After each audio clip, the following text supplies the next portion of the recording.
them to complain to the appropriate department or committee. I feel that this would be much more appropriate than waiting until their neighbors decide to apply to keep chickens to voice their concerns in front of the Board of Adjustments, frankly, in my opinion, wasting their time and ours.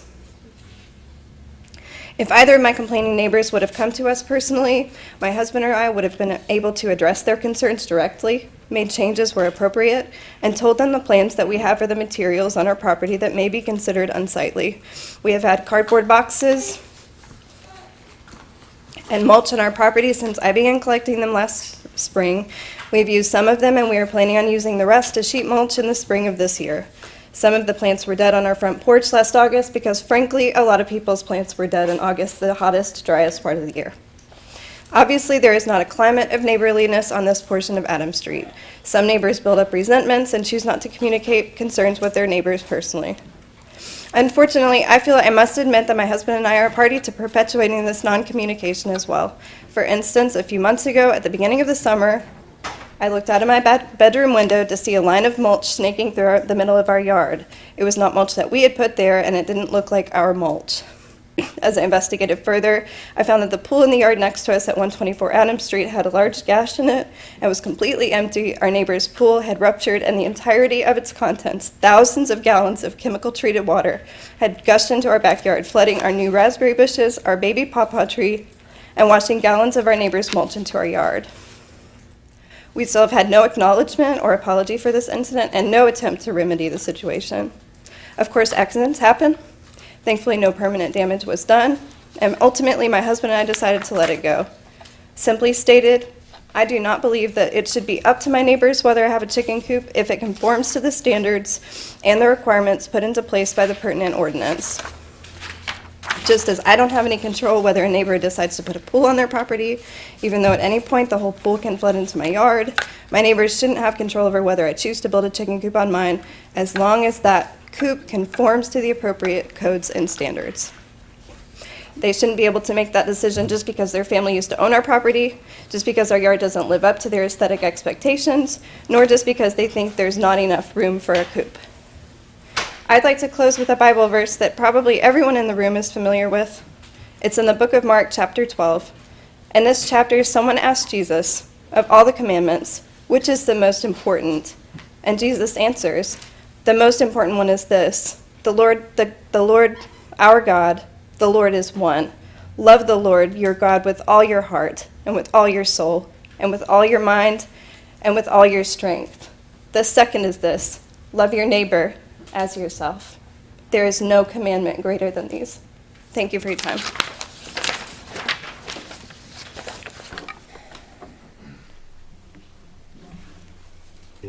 Any questions?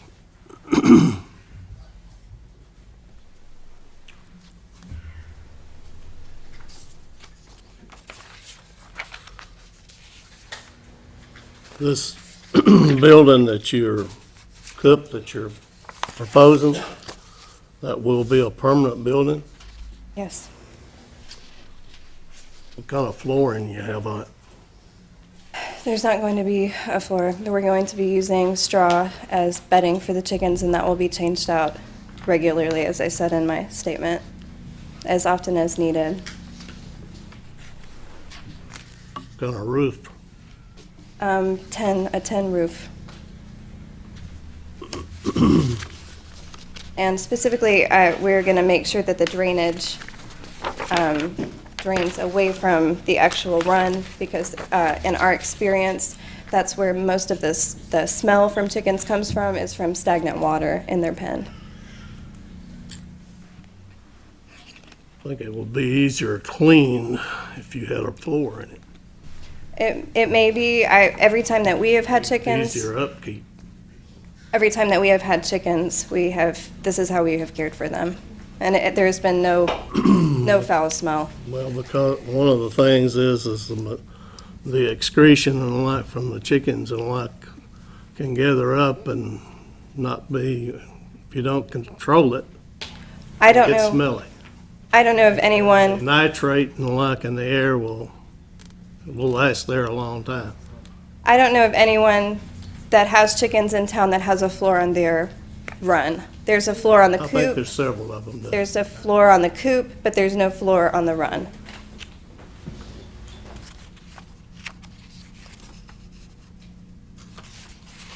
Any other questions?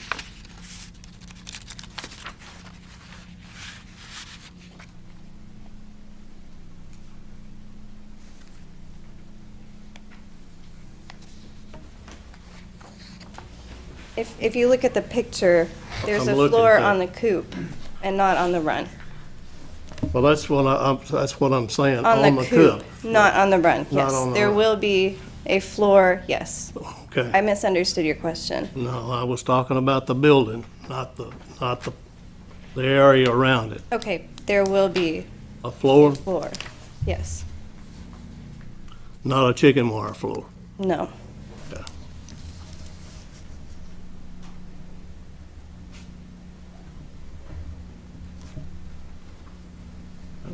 And how big is that building? How big is the building? Mm-hmm. I don't know exactly how big it's going to be, but about 4 by 5, about 4 by 5 feet. About Big 4. enough for 6 chickens. Probably would need bigger than that for space. Well, I would mean, say from 4 by 8, you got a 4 by 8, you can split the boards, split the plywood or particle boards or whatever you use it, and it'll not cost you as much. So if you build it 8 foot long, 4 foot wide, Yeah, So you I mean, can- I so don't you have cut the down on exact your costs on measurements that. of the coop. I have the measurements of the entire, would be a Right. suggestion. I'm just suggesting. okay, thanks.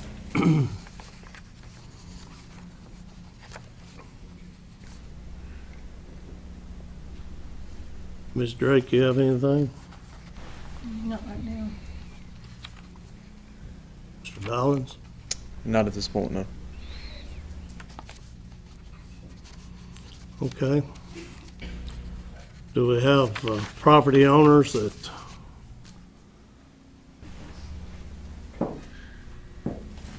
Are you finished with me? yes, ma'am? Nobody has any questions, so.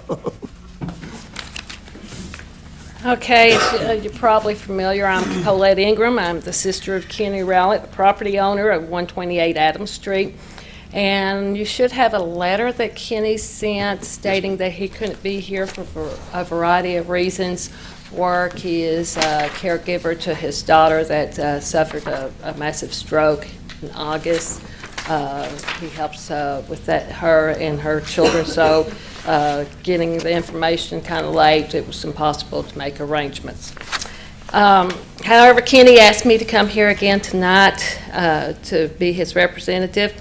This property that Kenny bought, yes, it is the parents', our parents' home, the old home place. He bought it to keep it in the family, sentimental reasons, things like that. But he also bought it for his retirement. His hope, he and his wife both hope that once they retire here in a few years, that they will relocate down here to Berea.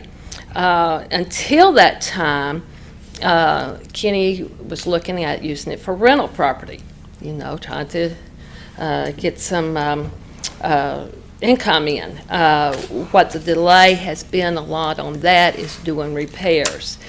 He's put a lot of money out on siding, roofing, windows, doors, interior plumbing, flooring, appliances, the list go on and on. But that's the reason why the property sometimes stay vacant. Another reason why he hasn't been able to come and stay for an extended time like they had done in the past, and their plans were because of his daughter's health situation once this happened.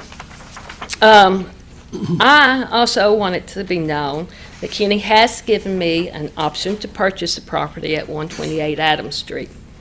I have a vested interest in this property, so that is one of the reasons why I have a concern here tonight. When Kenny asked me to represent him, we talked over the concerns he and the other adjoining property owners, Mr. and Mrs. Johnson, have. And, you know, it was like beating a dead horse. We brought up the same things that we had, the concerns that we had the last time. And I said, well, let's look at it a different way.